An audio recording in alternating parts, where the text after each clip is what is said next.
Hello, we're the Cryptid Code. We're your hosts, Harmon. And Jessica. And we like to talk about cryptids, aliens, and generally anything spooky. And we pre-gamed this episode, so you can expect lots of cussing as per usual. Hey, you can't give them a glimpse behind the curtain. That's a producer secret. It's a fourth wall break. Turns out the Cryptid Code is a cocktail recipe book. Yes. But welcome back to our now 3-part deep dive into the myth of the Mothman and all the freaky things that came with him. Last time we tracked the origins and enigmatic agendas of one Andrew Cold and the men in black that followed in the Mothman's wake. We dipped our toe into the pool of UFO lore with a few scattered accounts, but this is where we will dive fully into the veritable armada of unidentified objects that terrorized Point Pleasant and the wider West Virginia region. So no delay, let us begin part 3 of the Mothman saga, titled The Things Above. How are you liking these names so far? I think they're good. They're great. Thank you. Perfection.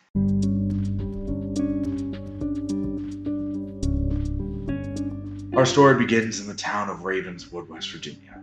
Spring had just arrived, and as the winter cold faded, the weather was calm and cool. Warm enough to venture out into the woods on a stormy moonlit night, but cold enough to snuggle. Quite a romantic scene for the young and restless. So we find ourselves at a setting that seems crop up in tales of the supernatural. Lover's Lane. It was 10:30 p.m. and two teens were getting down to business in the back of a car along a deserted stretch of rural road. Suddenly, they're blinded by blue light pouring in through the windshield. Quote, "At first I thought it was the police, and we both felt a funny tingling sensation that scared us half out of our wits. I jumped up and stared into the light. It wasn't a flashlight or a spotlight. It was more like a big ball of bluish fire hovering a couple of feet off the ground directly alongside the car. There was a funny sound too, like a low hum." End quote. We're just not gonna comment on the tingling sensation. Oh, we're not? No. Damn. Yeah. The girl screamed, which seemed to cause the light to slightly retreat, Like while what? immediately an even louder hum. What? What, Jess? Aren't you taking this seriously? These people had an encounter. They saw an alien, Jessica. Treat it with respect. Okay. The anonymous boy would continue, quote, "The next thing we knew, it was gone. Just like that. We jumped into our clothes and got the hell out of there." Another funny thing. When we got to town, it was after 12:30. We couldn't figure it out. It seemed like we only looked at the light for a couple of seconds, but somehow it must have taken 2 hours. End quote. Whatever they encountered, it left the kids with a sunburn that would cover their entire bodies, including the peen, I assume. The peen and the bean. Some uncomfortable places. The boy in particular had his eyes swollen shut for 2 weeks. Oh. Let's hope it's the only thing swollen. Oh, God. Yet both lovers decided to keep their stories to themselves. I don't either. How do you go home to your, parents with your eyes welded shut and just not talk about it? Right? Also, I mean, I guess I get it, though, because, wait, what year was this? 1967. Yeah, you're not gonna tell your parents you're fucking in the woods, right? Oh, Charlie horse in my neck. Ah. How does this always happen to you? Ow, because facial paralysis. We're gonna have to edit all this out. Oh god, it's in my jaw. It's like a Charlie horse in my face. What's I? Sunburn all over their bodies. Yeah, and just eyes swollen shut. How do they not? What do they tell their parents? I don't know, because I guess in 67 you're not going to tell your parents you were out fucking in the woods, but at the same time, you left in the middle of the night and then you came back with sunburn so bad. Well, okay, we have to decide what they're more suspicious about, the fucking or the UFO. Which one's going to be harder to explain? The UFO. Well, it's the 60s, so it's a genuine question. Well, yeah. Premarital? No son of mine. You know, Anyway, in the 60s, that's when Jeffrey Dahmer's mom started seeing UFOs everywhere. what? So that's like Oh, Jesus Christ. a big part of the show like plays into his childhood, and turns out his mom was like fucking out there, but she came home like talking about UFOs, and she was telling her husband like, I've seen one, I saw it, I swear. And he was like, there's no such a thing as UFOs, Joyce. And she's like, I saw the UFO. And then she held a knife to him, and he's like, you know what would calm you down, Joyce? A fucking lobotomy. And then like when she left, Dahmer looked at her, and he goes, you're gonna go chase UFOs on the other side of the country? And she goes, they're real! And like sped off. This is a Dahmer podcast now. I'm I sorry. hope you're all cool. I'm joking. You're fine. Do you think Jeffrey Dahmer is Mothman? Yes. Mystery solved. We're going to see how much of this makes into the episode. Not a lot. Yet, both lovers decide to keep their stories to themselves. Partially out of fear no one would believe them. Partially because they didn't want to answer the subsequent question of, well, what were you doing out there with my daughter? However, they did eventually open up to John Keel, under the condition they remained anonymous. The lovers probably did not know at the time, but Keel, a seasoned investigator into the paranormal, would recognize what the couple experienced as a phenomenon known as missing time. Are you familiar with the concept? Have you heard of the missing time phenomenon? Sort of. Oh, okay. Missing time is commonly reported by those who encounter UFOs, especially among those who claim to have been abducted. Typically, abductees will have massive gaps in their memories, or simply appear somewhere with no knowledge how they got there, and the amount of time that had passed. Does this hint to an extraterrestrial connection? So it's just like childhood trauma. It's like how I don't remember the ages like 5 to 13. I know you're joking, but yeah, it is very much like that. Like, no, I genuinely do not remember my life from the ages 5 to like 13 and a half. This is a therapy podcast now. No. Okay, we've gone through Dahmer and therapy already, and we're only 8 minutes. But yeah, it's actually very common among UFO abductees to have symptoms of straight up PTSD. Like Betty and Barney Hill, one of the most famous abduction cases, they had PTSD. They were found in the same state of trauma and shock that like survivors of disasters have, like people who survive like attacks or something. Vietnam veterans. Kind of, yeah, especially because it's so wild that like a UFO, like people who don't believe in shit like that would never understand either. Like, so, you know, it's like you can't sit there and tell like someone who went through a war, like someone who was in a natural disaster or something like that, that their mental illness from that isn't real. But like you can look at someone who saw a UFO and be like, oh, you're fucking insane. Yeah. And I feel like that's why the UFO community is so tight knit as it is, and surprisingly supportive. But that's getting sidetracked. I do want to cover the Betty and Barney Hill abduction at one point, but this is about Mothman. The truth of the matter is that West Virginia was facing an enemy it was not prepared for. It was not the economic turmoil so often plaguing the state, or the communists they read about in papers, but a threat that had not so sparked the imaginations of Appalachia since the fateful encounter outside of Flatwoods in 1952.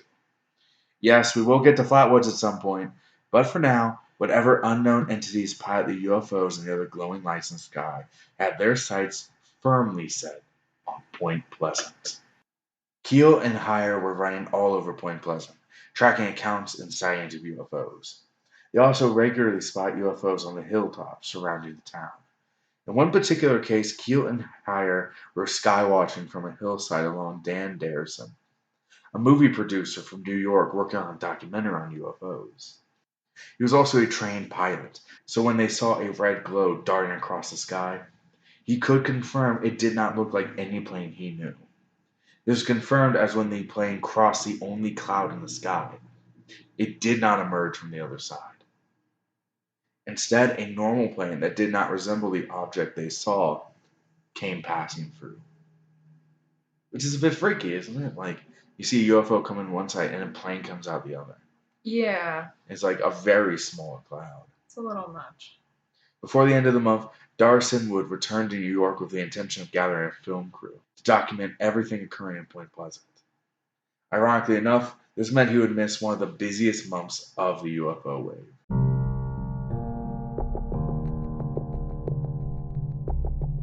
On March 31st, 1967, a glowing object crashed into the shack that held the sheriff's radio transmitter. It took firemen a while to get up the hill due to both the volume of vehicles trying to get up the very narrow road. Eventually, they did manage to contain the fire caused by the impact, but found that the transmitter was ruined. Not by flames, however. Strangely enough, the radio showed no signs of fire damage, but was instead burned out as if struck by lightning. What? This crippled the police's communication system, effectively leaving Point Pleasant authorities unable to coordinate. Keel theorizes that this may have been an intentional move by the visitors, as the destruction of the radio was simply an opening move to what would become one of the craziest months in Point Pleasant's odyssey through oddity. This town is cursed. Oh, we'll be getting to that. That very night, Keel was visiting Gallipolis with one Officer Harold Harmon. Yeah, I know. When they saw glowing lights that appeared to zigzag through the sky. Harmon attempted to radio it in, but found that it only produced static. He also met two teenagers who happened to be out that night UFO hunting. Keel expressed his desire to go deeper into the woods, but Harmon was reluctant. Let me tell you, I know I say this like every time. West Virginia really embraces cryptids, UFOs, everything. People are nuts here. They just go UFO hunting. They go cryptid hunting. Like, this is one of the very few states where I feel like we're not afraid of this shit. We're all just like, I want to see it too. I need to know. Let's go, Mountaineer. I'm gonna get Mothman a pepperoni roll. My father was a Mothman and my mother was a pepperoni roll.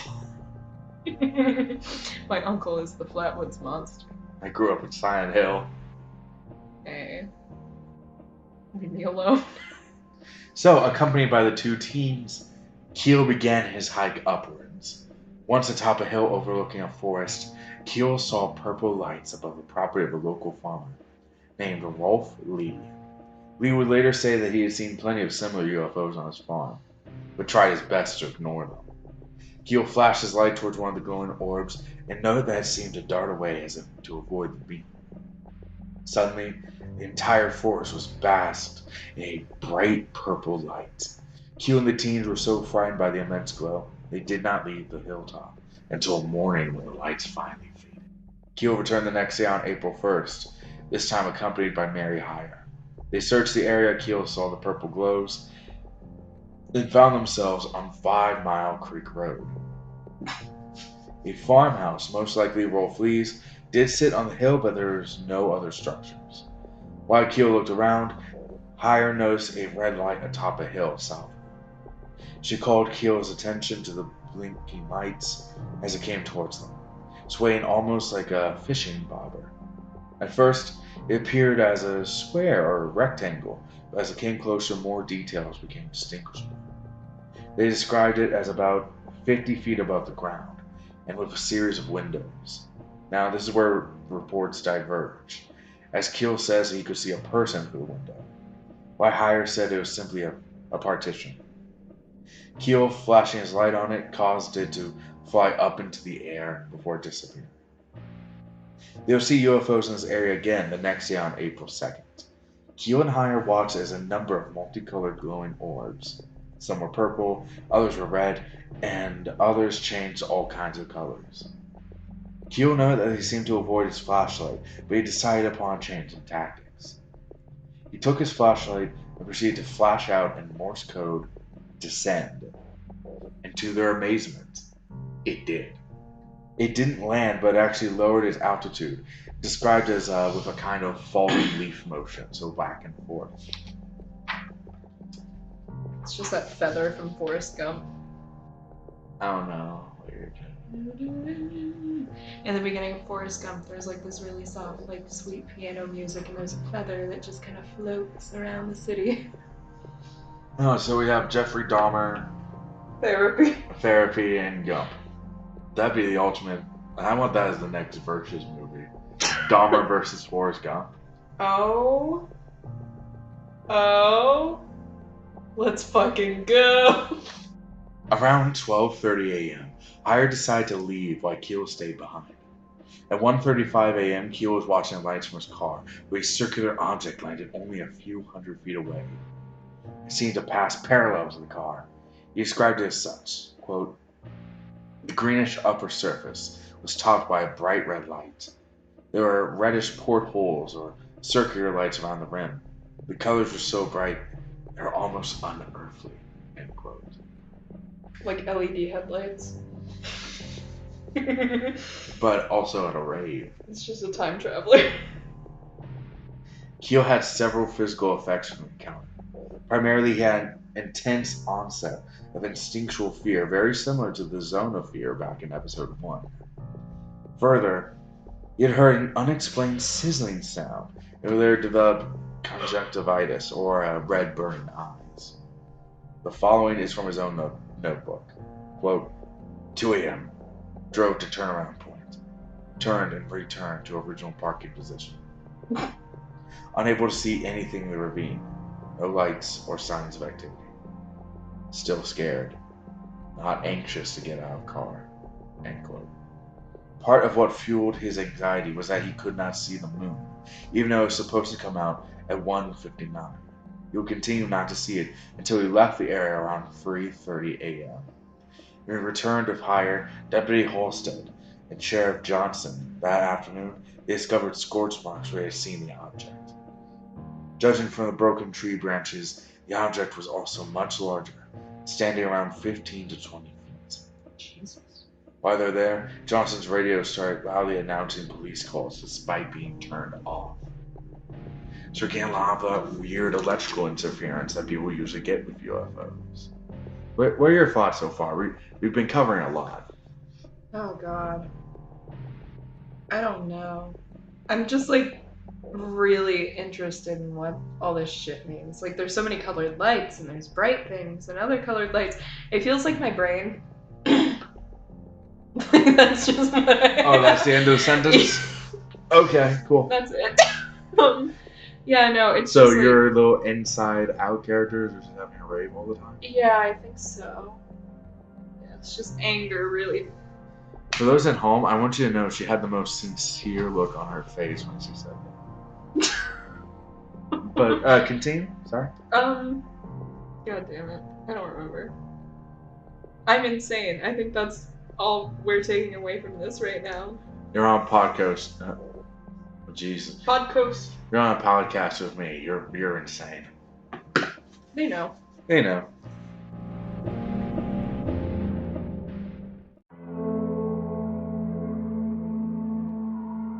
Mary had her own encounter that night as well, but she would not tell Keel about it until the 6th or 7th. She said, quote, there's something I've been meaning to tell you. I don't know why, but it always seems to slip my mind. That night that I left you early, the night you saw that colored disc, when I got to Route 2 and started for Point Pleasant, I saw a big globe of light right on the river. I couldn't figure out what it was, but I didn't stop. The funny thing is, I forgot it completely. I didn't remember it until a day or so afterward. Then I forgot it again. I can't understand it. I've always had a very good memory, end quote. Keel would attribute this to, lacunal amnesia, which is apparently common in UFO witnesses. It's like selective amnesia, where even though you know it's important, you just forget about it. Once again, my childhood. Meanwhile, the residents of Camp Conley Road were chest deep in strangeness, as their humble patch of road became a breeding ground for unusual objects in the sky, with almost as many sightings as the TNT area. Among the primary witnesses was the Lilly family. The patriarch of the family, retired riverboat captain James Lilly, regularly saw bright colored lights just outside their house. He was quoted saying, quote, "It didn't take us long to learn that when our TV started acting up. It was a sure sign that one of those lights was passing over. I didn't think much of all the flying saucer talk until I started seeing them myself. You got to believe your own eyes." End quote. It sounds like my grandparents. Oh, the TV's acting up again. Must be them gosh dilly dang lanulogians. His wife would say, "Oh, we've seen all kinds of things. Blue lights, green ones, red ones, things that change color. Some of them have been so low we thought we could see diamond-shaped windows in them. And none of them make any noise at all." Cars around the house would stall out. They also suffered from the same poltergeist activity that terrorized the Scarberries, including slamming doors, metal bangs, and the sound of crying babies that came from seemingly nowhere. Speaking of connections to the Scarberries, it is worth noting that one of the scariest encounters was had by their 16-year-old daughter, Linda. She awoke one night to find a figure standing over her bed. She says, quote, "It was a man, a big man, very broad. I couldn't see his face very well, but I could see that he was grinning at me." End quote. No. She also described the man as wearing a checkered shirt. But yeah, he's back. So it's the smiling man who has learned what vans are. Wait, what year was this? 1967. Oh, okay. Vans had been out for a year at that point, so checkerboard print is And before he left, he said, "I'm a skater boy. See you later, boy."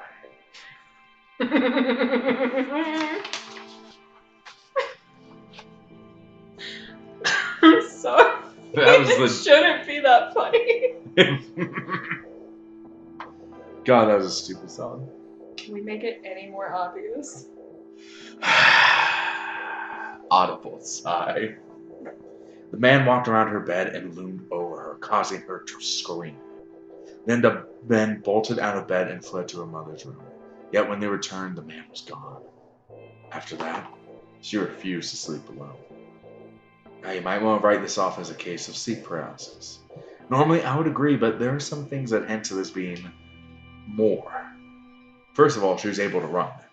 If it was sleep paralysis, you wouldn't be able to move, hence, paralysis.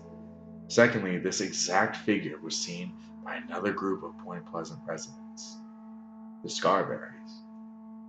Namely, Linda Scarberry and her aunt. It was 5 months after Danny's birth, their baby, placing it roughly in April. Linda was asleep in the basement apartment of the McDaniel house. She was still suffering from the paranoia of her encounter with the Mothman. This may explain why her aunt was sleeping in the same room, along with Linda's young child.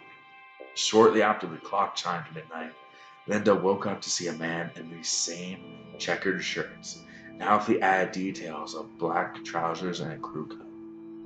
She tried to move but found herself pinned in place by some invisible force. The man's unblinking eyes watched her as he produced a cigarette. The distinct clink of a lighter echoed in the darkness as the man ignited it. The orange glow reflected in the golden crucifix above the baby's cradle. Both Linda and the man's eyes were drawn to it. But when she looked back, he was gone. Suddenly, she could move. The aunt was up as well. We told her she had the craziest dream. Linda's aunt then proceeded to describe the exact same man Linda had witnessed. So what are your thoughts so far? Oh, God, if some man showed up hovering over my bed at midnight and made me scream, I don't think I'd be complaining, but... My God. I'm sorry. This is a podcast, Jessica, not the personal ads. Oh, God. Okay, fine. Anyway, my phone number is... No. Oh, my God. 8675309. Oh, God. We can't start that again. That number had to be deactivated across the country. Anyway... No, I just think it's strange that, like, all these people see the exact same thing. Half these people don't talk about it until much later, like, and the other half are like, the child picked me up and shook me with its laser vision. But I don't know. Do you think it's just sleep paralysis, or do you think it's something No. more? Oh no, it's gotta be more. Yeah, because if it was just a shadow figure, I would be open to sleep paralysis. But it's the checkered shirt. And the smiling, the creepy ass fucking smiling. I can't. Now, some people think this is Indra Cold, or perhaps one of his grinning men. However, I've heard theories that this could have been a human agent. I know that sounds weird, but the CIA did fund experiments into a technique called remote viewing, where they would use psychics to project themselves into restricted areas to spy on people. The CIA does so much sketchy fucking shit. And some stupid things. If you ever want to know how stupid the CIA got into psychics, watch a hilarious movie called The Men Who Stare at Goats. It's great. It has George Clooney in it. Oh, good. Now, those experiments, known as Project Stargate, only started in 1972, 5 years after the Mothman craze. However, maybe they're working on it before then, and this was some proto experiment? What I do find very interesting, though, is the fact that the two people to experience this bizarre spectral intrusion were both named Linda. Linda Lilly, Linda Scarberry. Maybe there's no deeper connection, but I can see it being kind of like the first Terminator movie. You know? Have you seen the first one? Where Arnold's Terminator only knows Sarah Connor's name, so he just goes through the phone book, killing each Sarah Connor he finds. Maybe here, the man was looking for Linda Scarberry, but had to go through a few Lindas first. Speaking of MIBs, Keel would mention in his book that in April he noticed a lot of strangers walking the streets of Point Pleasant, who all share the same characteristics, namely buzz cuts, suits, and athletic builds, aka the telltale signs of an undercover cop or a federal agent. Which brings me to something exciting I found out that, to my knowledge, has never been mentioned by any other podcast covering the Mothman. This might be original shit. Oh, holy hell. To explain, I present to you the November 20th, 1966 issue of the Athens Messenger, written by Mary Hyre herself. So we're going back to just after the Scarberry Mallet sighting. The article reads, quote, Ed Brown, director of the West Virginia Security Service, a private detective concern, is interested in contacting any person who may have seen the monster. He would like to talk with the people whose names will never be revealed for research and evaluation, end quote. That sounds like a good way to get a grippy sock vacation. Now, that's really interesting. Here we have proof that a private detective agency was looking into the Mothman. And this was only 4 days after the Scarberry Mallet sighting, which means they got the drop on this case really early. In an interview, Merle Partridge, the guy who owned a Bandit, the German Shepherd that got killed by Mothman, supposedly, said he was interviewed shortly after his sighting by a number of people, including an Air Force officer and a detective. Now, he could have meant a police detective instead of a private eye, but it's a coincidence that's worth pointing out. And if it really was a private detective, that means West Virginia Security Services could have been on this case even sooner than we thought. I decided to do some digging, but nothing much turned up. All I could find was this registry page from the West Virginia State Secretary Office. However, it does reveal something interesting. The company began August 13th, 1965, but was dissolved by court order April 2nd, 1967. And it's interesting that they are dissolved just right after Keel said that Point Pleasant was overran by men that resembled the typical look of private detectives. That's just weird timing, at least in my opinion. It was founded and disbanded just in time for Mothman. Yeah. The year before and the year during. Just 2 years of all the 2 years. And this is one of the cases they pick on? Right. Isn't it just weird that they got the drop on this so early? Like, they're a private detective agency. Who would hire them to look into this? Further, the company was dissolved by court order, which means that there should be public record of them. But there's not. Because of course there's not. I sent a request to the county courthouse where the company was stationed, and they had nothing on it. Not a damn thing. What the fuck? So the other question is, private detectives don't work for free. So who hired them? Right, like it's incredibly expensive to hire a PI. So I can't imagine, first of all, that somebody did hire them over Mothman, Yeah. or and also I can't imagine unless this guy, the PI putting the advert out, just had a very particular interest in the cases and was just gonna do it because he wanted to. But also, my other concern is they're sitting here like, oh, we won't tell anyone. We're not going to talk about it. You'll never be mentioned by name. That sounds like an awful good way to make all your fucking witnesses of Mothman disappear. Just having them meet some random guy out in the woods. Yeah. I mean, I don't know. I feel like it's worth noting. Yeah, for sure. Because this is 4 days. I know I keep repeating 4 days after the Scarberry Mountain sighting, which was the first big publicized one. So this is early on. And you don't get this for just any old cryptid. Like the Beast of Right. Grafton didn't have private detectives after his ass. Neither did Flatwoods Monster, did he? No. I mean, it was looked into by Project Blue Book. Right, but that's like the biggest thing. And then the vegetable man doesn't matter. He's irrelevant. He likes onions and blood. It possibly could have been the government, and sometimes they will outsource their investigations to civilians as they have a bit more freedom in regard to detective work. They don't have to deal with warrants or things like that. Or could West Virginia Security Services be human agents anonymously hired by Indrid Mm. Cold and the Grinning Men? Or could it have been a private interest, or maybe even simply a concerned citizen? But if I may speculate, it may also imply that larger forces knew of the Mothman and had a vested interest in studying it.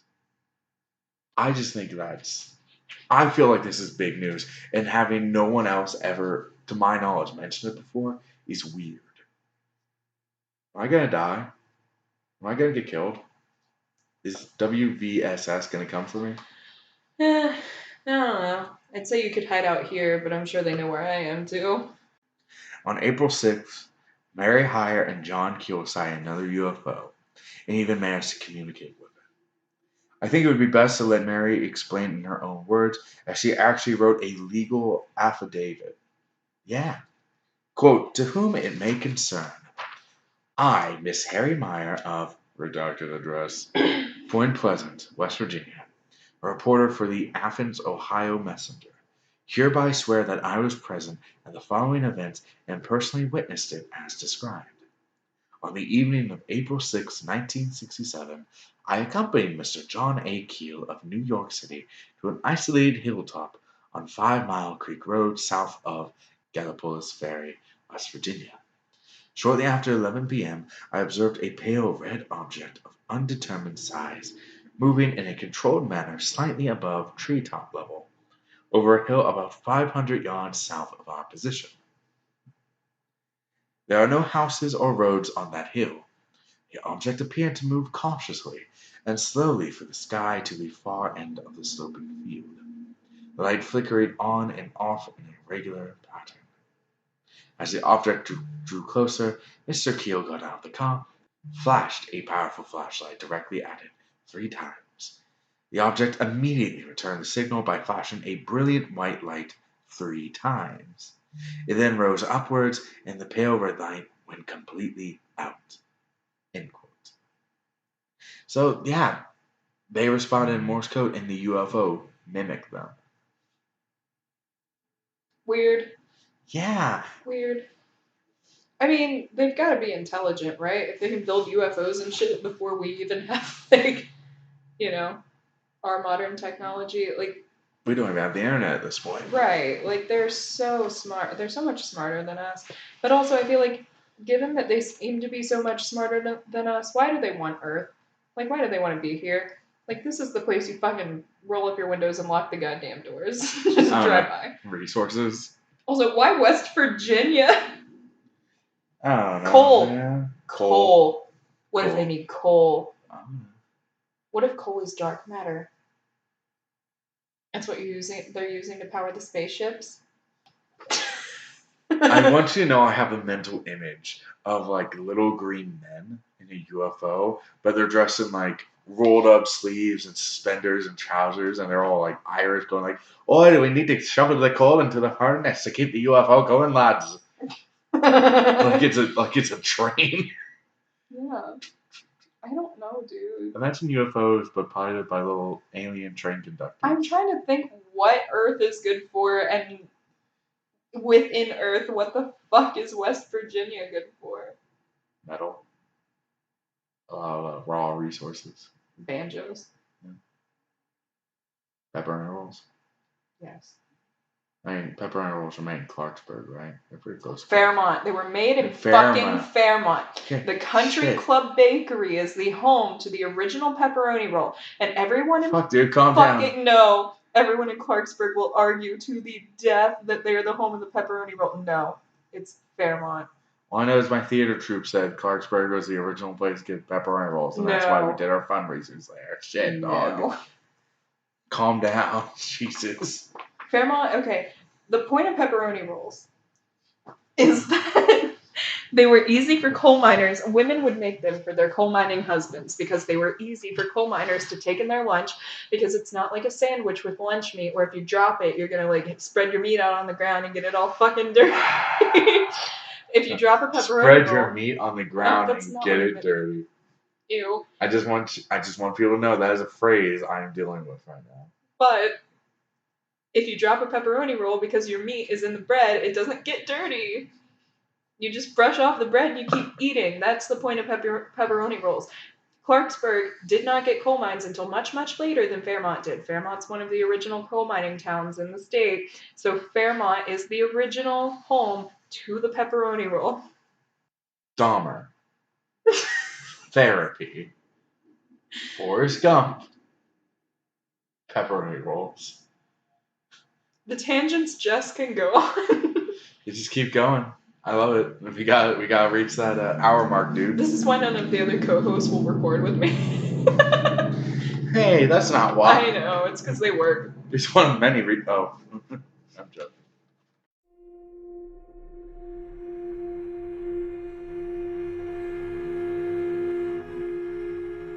Fuck, what was I? Oh, right. Pepperoni rolls. Another bizarre encounter happened as Keel went back to the same hill accompanied by Mabel McDaniel and two anonymous women. Around 10:15 p.m., a red glow appeared to the south.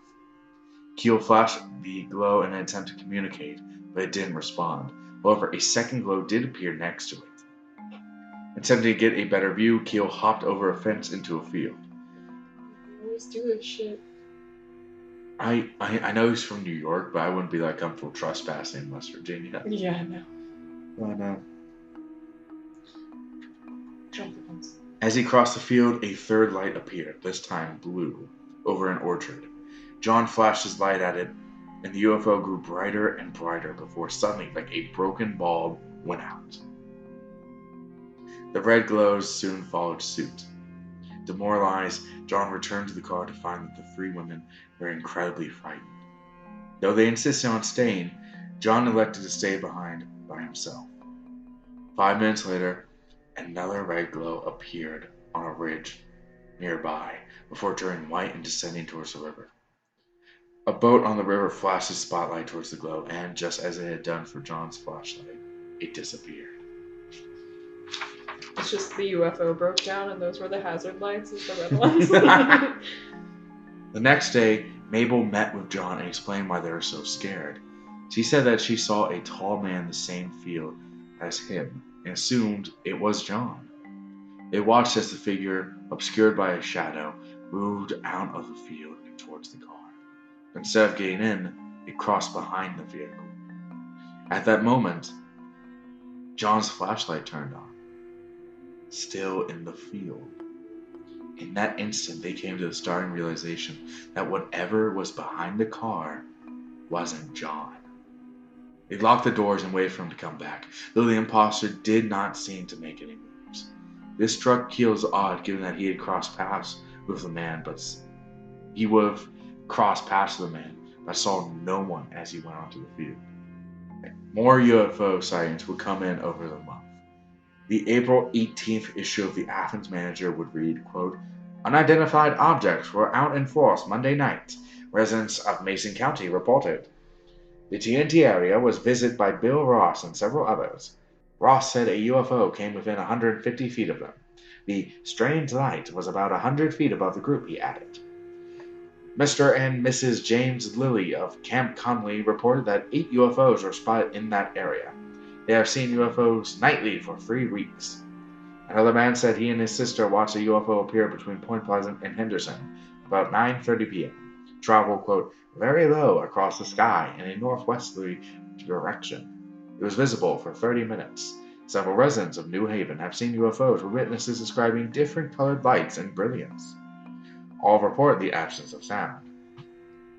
A Huntington newspaper published a time exposure photograph of a sighting in the Camp Conley area Sunday night.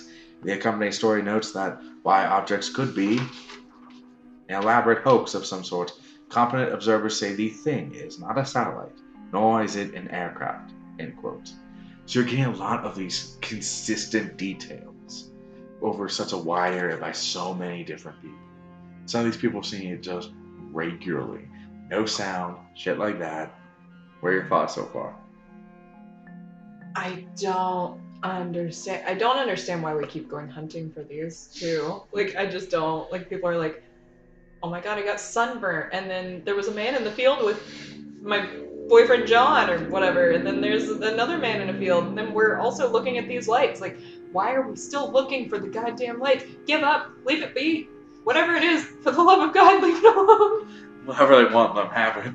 Right. The same day that article came out, an anonymous pilot reported chasing after a light. He chased it for 2,400 feet, flashing their landing lights while approaching. Before he could get a good look, the object disappeared. Witnesses on the ground saw the object was displaying both white and red lights. The same day that article came out, a newspaper article would read, quote, "Monday night, by my math, the 17th. The Meigs County Sheriff's Department received telephone calls from where residents reported seeing an unidentified flying object. Observers said the object resembled a silver disc. It was lighted by revolving lights and was flying low and at tremendous speed. Civil Defense Director Andy Wilson and other civil defense personnel have also reported seeing the objects and could not offer no explanation for them," end quote. So this is being seen by officials now. Civil Defense Director. I'm not entirely sure what civil defense is. I don't think it's like a military position, but it's like paramilitary. These are like officials. I'm looking it up. Thank you. What do you think of the episode so far? The shit be wild though. Alright. Is it interesting? It is. Okay, good. The Office of Civil Defense, an organization, was renamed the Defense Civil Preparedness Agency on May 5th, 1972, and was abolished on July 20th, 1979. It was a branch of the Department of Defense, and the agency that is superseded it is Federal Emergency Management Agency, headquarters in Washington, D.C. Okay, so to have their director say they don't understand what this shit is a big deal. Right. Now you might be wondering to yourself, Harmon, why are you so fixated on UFOs? This is a Mothman episode. A fair question, with the answer being that the two seem to be well connected to each other. One particular case cements that association. The following excerpt is from AppalachianOddity.org, one of the big sources that I used here. Quote, "On May 19th, 1967, about 10:30 p.m., while driving past the TNT area on Route 62, Brenda Stone and another woman reportedly witnessed what looked like a winged creature fly up to meet a UFO. The women claimed that they had seen a shadowy form with bright red lights like glowing eyes in the treetop of a tree near the road. A large, hovering red light, which looked to be a luminous object, then appeared and approached the tree. The shadowy figure rose up towards the red glowing object and vanished. The flying object then flew out of sight to the north. End quote. So yeah, Mothman flew into a UFO. Now, does this mean they're connected, or quite hilariously, the possibility that Mothman got abducted? He's just flying around to suddenly hit him with a tractor beam. He's like, "What the fuck?" He's a moth. He saw the light. Oh my god, you're right. It's a good point though. Okay, but the whole last episode, I was just talking about lamps. Lamps. Mothman and lamps. But no, really, I Just mean... bumping into the UFO over and over again. Dum, dum, dum, dum, dum, dum, dum, dum, dum. And the aliens are like, what the fuck is this? This is the biggest goddamn bird I've ever seen. Xenu, make him go away. Xeno, get the fly swatter. Call Indrid, get him out of here. Get him out of here. Grin at him or something. Smile. Say cheese, Mothman. Even the aliens see Mothman, they're like, what the fuck is this shit? What the fuck is that, Indrid? I do not know. And that's it. That's how I imagine him talking. This will be painful. Goodbye. Crash his car. Listen to the last episode. I don't know why you'd be listening to part 3 if you didn't listen to part 2, but you know, people be wild and like that. But what were you saying? Just do you think Mothman's connected to UFOs? I don't know. I feel like there is a good possibility that Mothman could be abducted. I feel like there's a good possibility he did just see the lights and start flying into it. Because, like, I don't know how intelligent Mothman is, but he's part moth, part man, right? So, like... Well, it's more described as a bird. Right. But, you know, he's just like, donk. That's all I imagine. I don't know. I don't want to believe that Mothman is an alien, but at the same time, I don't want to believe that all of these random things are plaguing this one little town. I mean, like, at a certain point, it's kind of a possibility, isn't it, that there's no reason UFOs and a separate cryptid could be seen in the same place. Right. Or, let me be a big Mothman fan here for a second. Do you think it's possible that Mothman isn't a monster, but is in fact a guardian, and that he is combating these UFOs? Maybe. Just like, because remember, it's the UFO that killed Bandit, the German Shepherd from episode 1. That's wasn't true. Mothman. So, but also, didn't Mothman burn down a covered bridge? No. Didn't he land on it before it burned down? And so everyone You was mean like, the Silver Mothman? Bridge, homie? Yeah. That wasn't a covered bridge. Okay. Well, still, didn't Mothman burn down a bridge? No, one of the cables snapped. Well, one of the ingots. Supposedly. Allegedly. No, then they found the thing. Okay. So that was not Mothman's fault. Yeah, although he was... Well, that's the next episode. That's the next episode, is the Silver Bridge. Spoilers, the Silver Bridge collapsed. I don't know if y'all know that. But yeah, do you think Mothman could be like a guardian? Maybe. He's the guardian of the galaxy. Do you think he flew in there and it's like roundhouse kicking grinning men? Hello there, Mothman. Oh shit. Just catching like a flying crane hook. Okay, we also explored the possibility of Mothman is just like West Virginia's Batman. Like, it's some rich guy. Don't know what he got rich from. Probably some sort of white collar crime. He made pepperoni rolls. Yeah. And then, you know, he just bought a moth suit and was like, fuck yeah. He went to fight the UFO. Yeah. So he is a hero. Yes. I gotta protect my people. Dun. Dun. I am vengeance. I'm just imagining Robert Pattinson's Batman just doing the boom, boom, boom on vengeance on like his little gray alien. Okay, but we've already established that, like, if Indrid was an alien, that, like, they probably look like people more than anything else. So, like, and they blended into society pretty easily. So, like, we can't say they're little green men or gray men being beaten the fuck out of by Mothman. They're, like, weird humanoids being beaten the fuck out of. By Mothman. I like to be optimistic. I like to give Mothman the benefit of the doubt. I want to think he's a hero. I want to think he's a good guy. Are you romanticizing Mothman? Yeah. Have you seen that statue's ass? Daddy. You're worse than me. Moth Daddy. And I won't apologize. Do you think it's hot that Mothman fights UFOs? Yes. And I'm tired of pretending it's not. Anyway, I'll probably get edited out.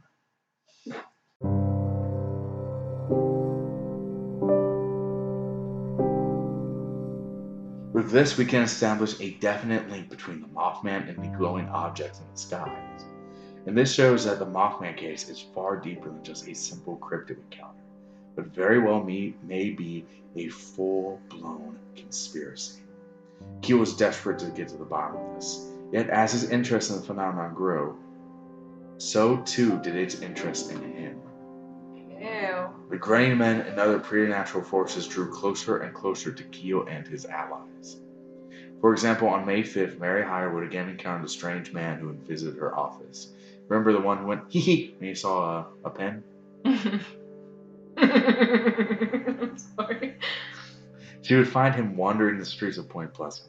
This time he is dressed in a light brown uniform and thick-soled shoes. The recognition appeared mutual, for as soon as he saw Hire, the stranger sprinted to a black car nearby. Inside was a tall man behind the steering wheel who, as soon as the stranger hopped in, peeled out of the parking lot. 3 days later, on the 8th, a black car pulled up outside Hire's house as she was stepping inside. A man got out brandishing a camera, and before she could react, he took a picture of her. Sadly, Mary did not get a good look at the man, as the flash was so bright as to temporarily blind her as he made his getaway. This phenomenon Keel would refer to as phantom photographers, similar to MIBs but with the added modus operandi of taking startling snapshots of their targets. Their targets in particular seem to be witnesses of either UFOs or the Mothman.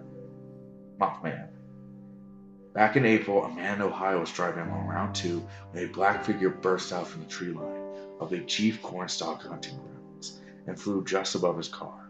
Quote, "It's at least 10 feet wide. I stepped on the gas and kept right up with me. We were doing over 70. It scared the hell out of me. Then I saw it move ahead of me, turn toward the river." End quote. I bet the speed limit on that road too at the time was like 55. He's hitting. So this man is like, I'm doing 70, and he's like, this is fast. Months later in October, the same man would describe that his brush with the bizarre was not over when he returned to his apartment.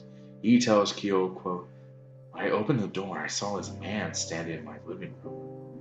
I think he was dressed in all black. I couldn't see his face, but he was about 5'9". I started to fumble for a light switch when he took my picture. There was a big flash of light so bright I couldn't see a thing. While I was rubbing my eyes, a burglar darted past me and went out the door. I guess I arrived just in time because nothing was missing." End quote. Steve and Mary Mallet too would be harassed by a strange man attempting to take their picture before driving off.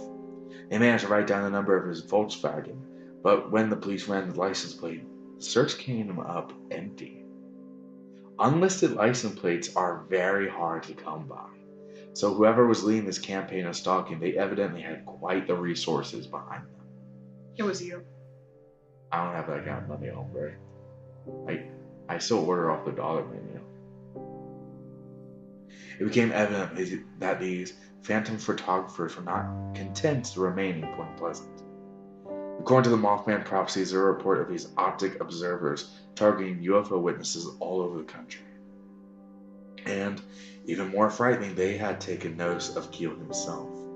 During spring, Keel was back home in New York and was walking down the street with a friend when a tall stranger suddenly came around the corner. He wore a sports jacket and a pair of slacks that seemed way too big for him, hanging loosely off his thin frame. The man also had a camera in his hands. He abruptly leveled it at Keel and his friend and, click, snapped their photo. Just as suddenly as he appeared, the man turned and sprinted away from the baffled pair. So it's a peeping Tom. "That was strange," his friend commented. "And he was such an evil-looking man.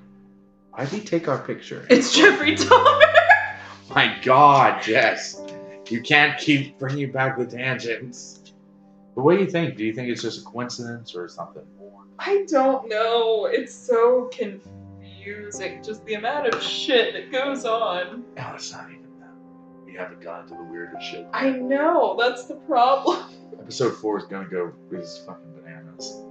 This shit is bananas. Bananas. Dan Darson, in a phone call to Keel, later mentioned his own experience being photographed by a man in a black suit. He also told Keel he was planning to return to West Virginia with a film crew to properly record and document the strange activity going on. However, I will point out that all of Darson's attempts to capture the objects on film fell through, as production was plagued with plenty of technical issues. Batteries died, film would be ruined when developed, and the crews themselves were seemingly targeted. So it's The Exorcist. One assistant woke up in her New York apartment by a loud beep, only to find one of the strange luminous lights directly outside her window. What the fuck? I know, right? Keel, on the other hand, was traveling to Washington, D.C. And though he was sure he locked his car when he left, he returned to find that someone had smashed in a vent on the window and robbed him. Strangely enough, it wasn't money the thief was after. Instead, they took his briefcase, recorder, notebook, and a few other investigative objects. They also removed his address book and left it out on the car seat. It is worth noting that this happened while his car was parked on Connecticut Avenue, a very busy stretch of road, for only a few minutes in broad daylight. Freaky. I don't like this. Yeah, this is paranoia fuel. Around this time, another attack would be made on Mary Hyre. Working at the Messenger often required her to work relatively late, and in such a small town, it didn't take long after dark for Main Street to empty. As she was leaving the office, she noticed a black Cadillac, driven by, quote, a very large man, end quote, that seemed to slowly stalk her. She reached her own car while the creep took off around the corner, but that wouldn't be her only encounter of the night. Quote, I was heading out on Route 62 when I saw it again. It headed straight for me. I pulled over as far as I could and almost ran right into me. It was the same car, but now there were 3 men in it. I could see one of them was wearing glasses, like those sunglasses that wrap around your head. I've never seen any of them in Point Pleasant before. Pit vipers. End quote. He's rocking the pit vipers. You mess with the moth, you get the vipers. He also just has a Tinder profile where he's wearing his pit vipers and like a Bud Light hat and holding a fish. Oh. Or he has a YouTube channel where he rants about liberals in his truck. Or he has a YouTube channel where he teaches you how to shoot guns, but he has no idea how to actually shoot guns. Also, why is it always a black Cadillac? Hey, one time it was a Lincoln. Keel took this as a message with a single, simple point to make. We can get you whenever we want. During his 1967 investigations, Keel discovered that many of the witnesses he interviewed were being visited by a particularly strange individual. A woman claiming to be his secretary. She is described as blonde, well-groomed, and having a welcoming southern accent. This is despite the fact that Keel didn't have a secretary. It's Dolly Parton. The men in black work 9 to 5. What a way to make a living. The revelation grew only more unsettling when he learned the kind of questions she asked. They were typically very personal questions, focusing on health, family background, and economic status. Me. Nothing that actually pertained to his investigation. Me on a Tinder date. Are you just going to say me after everything strange? Literally me. Oh my god, he's literally me. Oh my god, Indra Keel so Kino. Mothman base. Poggers. Ew. While this was going on, Mothman sightings continued.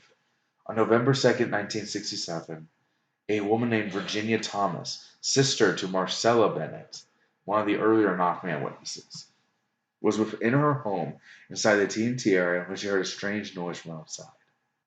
She later told Mary Hyre, quote, the best way I can describe it is that it was like a bad fan belt, but much louder. I stepped outside.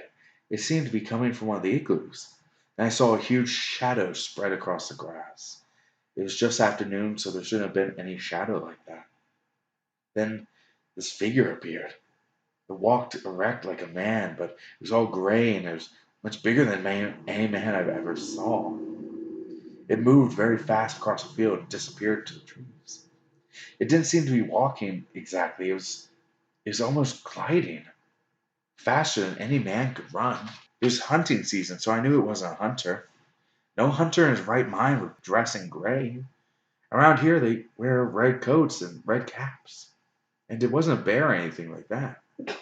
It really scared me. End quote. There that month, 4 hunters would spot a large gray figure with red eyes within the Chief Cornstalk Park. They were so terrified by the creature that they never thought to take a shot at it. Which, I don't approve of shooting cryptids unless they're like evil. So I don't want to shoot Mothman. I don't want to get hurt.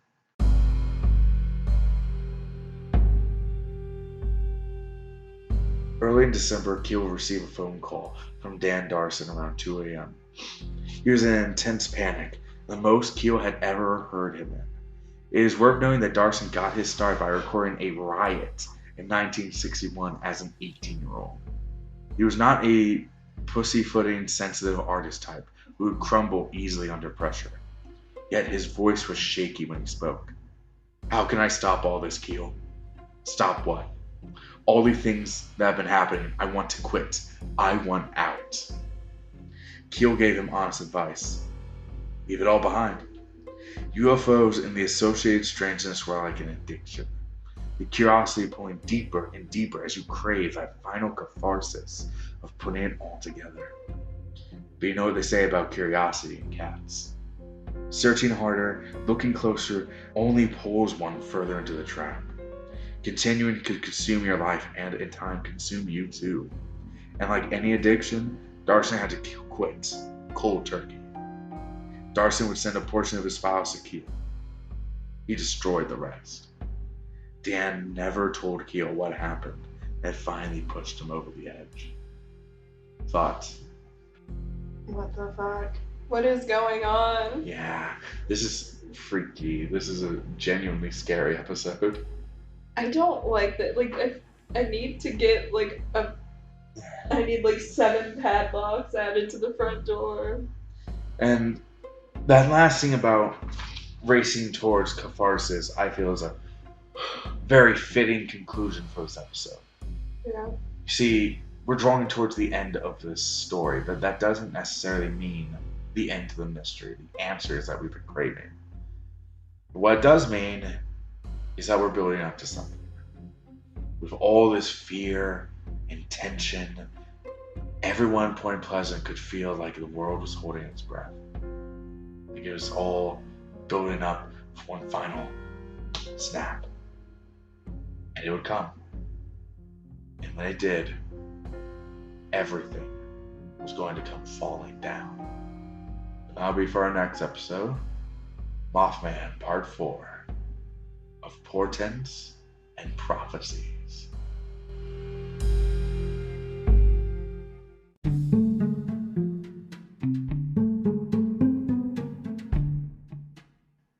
But what are you thinking so far? Just a final wrap up before we end this episode? I feel like this has been one of the more disturbing episodes. Really? Personally. Because there aren't any answers. You're right. It's just like a continuous mystery. And I think that's why I'm so I don't want to say I'm frustrated, but perplexed by all of this. Yeah, it's gross. It's gross to think about all this stuff happening in one town, but there's no solid answer to any of it. And you can't get a solid answer, and there's just nothing. There's nothing. It just keeps happening. There's no rhyme or reason. It just happens. It is. It just is. It is what it is. It is what it is. Being from West Virginia, I take it you've always kind of been familiar with Mothman? I feel like it's ingrained in us from a very young age. I think the first time I ever learned about Mothman was when I was in kindergarten, and we colored little Mothman pictures. That's important. Yeah, and then like cryptids in general are very ingrained in the culture here. So I remember when I was a kid taking a field trip to like Prickett's Fort, and they read us stories out of like the Telltale Lilac Bush, which is like West Virginia ghost stories. And then when I got a little bit older, my aunt and uncle bought a camp in Flatwoods. And so we sat around the fire and would consistently tell stories about the Flatwoods monster, like when I was a kid. Um, and it's like so ingrained in your culture to like know what a cryptid is around here, to like want answers for things, you know. But this is one of those things, you don't get answers. Yeah. There's no explanation when it comes down to it. Did you ever expect? It's like I said, you've been familiar with Mothman for years. Did you ever realize how deep it went? That there's all this extra stuff attached to it? No, because I feel like we also kind of monetize off of it, which means only the pretty stuff, you know? Yeah. You don't get into the deep kind of stories behind it. You don't get into anything that doesn't make sense because it's Mothman. Yeah. It's just Mothman. It's a man and moth. Yeah. Which is easy to sell and understand, marketable. But then you start bringing like, I take it before this podcast, you never heard of Enter Cold. Enter Cold. Well, except for the thing. Yeah. Until I introduce you to the concept. I had kind of heard a Enter Cold. little bit about him because my dad used to talk about it, like a little bit. Well, I mean, working for a government agency for so long and talking about stuff like the Men in Black and that kind of thing that happened, like that was very ingrained in my childhood as well as government conspiracies. True. So, I had heard about him a little bit because, you know, we talked about him as a conspiracy essentially, but I didn't know how deep he ran into stuff, especially when it came to being around like Point Pleasant and the Mothman shit and all of that. It's wild. And supposedly he wasn't even seen in just West Virginia. Right. Before he was seen in West Virginia, he was seen in New Jersey. Oh, and didn't we talk in the last episode he went to Florida? Yeah. Supposedly, according to the author of Eerie Appalachia. Very good book. Recommend it. Met the dude. He's great. Lovely guy. How'd you meet him? In the Mothman Festival. Oh, he was there? Yeah, he signed my book. Cute. Well, my copy of his book. I'm such a little fanboy. Yeah. It's adorable. I bought a Mothman pizza. And a Mothman milkshake. And a Mothman cookie. It was a fun time. I'm trying to think of what other Mothman associated things I ate. Because I made room for all Mothman stuff. That is probably not very healthy, but I don't care. He ate Mothman's entire pussy. Indeed. But any theories you've had so far? Just like, do you think Indrid's do you think he's with the government? Do you think it's like two factions working against each other? I'm kind of wondering if it's all the CIA. Like, I'm wondering if Indrid is ingrained into the CIA and like the Smiling Men are all like CIA agents and that kind of thing. I kind of think Mothman is a protector in a way at this point because of like potentially attempting to fight off the UFO. I also think it's a good possibility that because he's a moth, he just saw pretty light. It was like bonk. Bonk. I don't know. It's also complicated. I personally think there's multiple groups. There has to be. Of men in black roaming around Point Pleasant. That you have the guys with crew cuts, buzz cuts, and suits who are actual federal agents, or maybe working for WVSS, but human. They're human at the very fucking least. But then you have the Grinning Men, who are their own separate little faction, who are probably extraterrestrial. I do want to throw out an idea. I want to hear your thoughts on it now that we've discussed them attempting to steal a bloodmobile. Do you think the Grinning Men, because they are specifically so close to humans they can blend in, do you think they're artificial humans? They may be. Like aliens that could look completely fucking different. Maybe they are the little green men, little gray men, or something like that. But to blend in, they steal human blood and made something that could pass as a human. And maybe that's why they don't get like the finer points of human interaction. Like in Indrid's mind, it could be, I need to grin I need to smile because smile shows friendliness. Right. So I will maybe. smile and they'll think I'm friendly because he doesn't understand like the nuances of a smile. Right.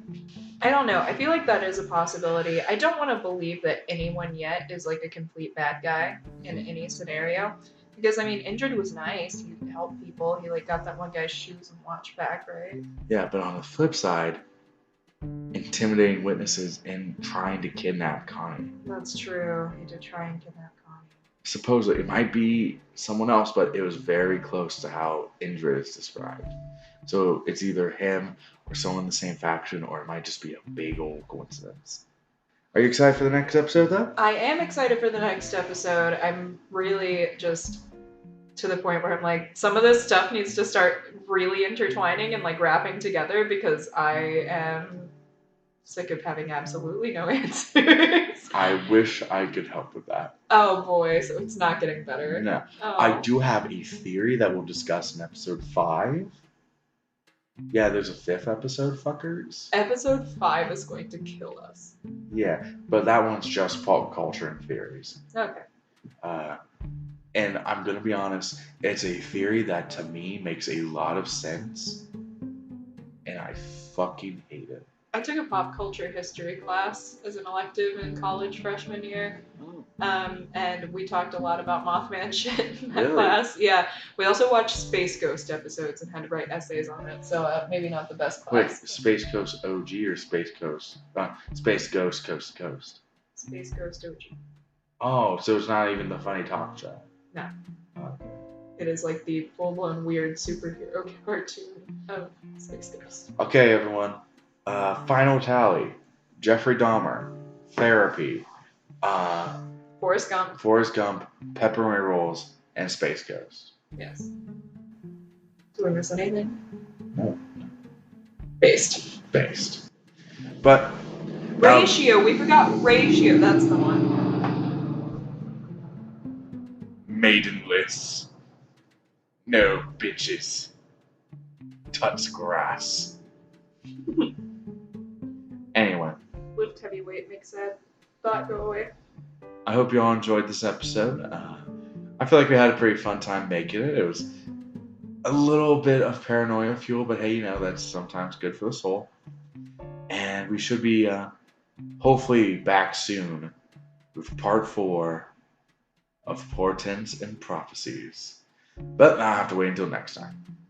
If you enjoyed the episode, please subscribe on Apple, Google Podcasts, anywhere this podcast is available. I presume it's available to you if you're listening to this part right now. But if you want updates, you can follow us on Twitter at the Cryptid Code. But besides that, watch out for men in checkered shirts. Don't go driving bloodmobiles late at night. But most of all, stay spooky out there.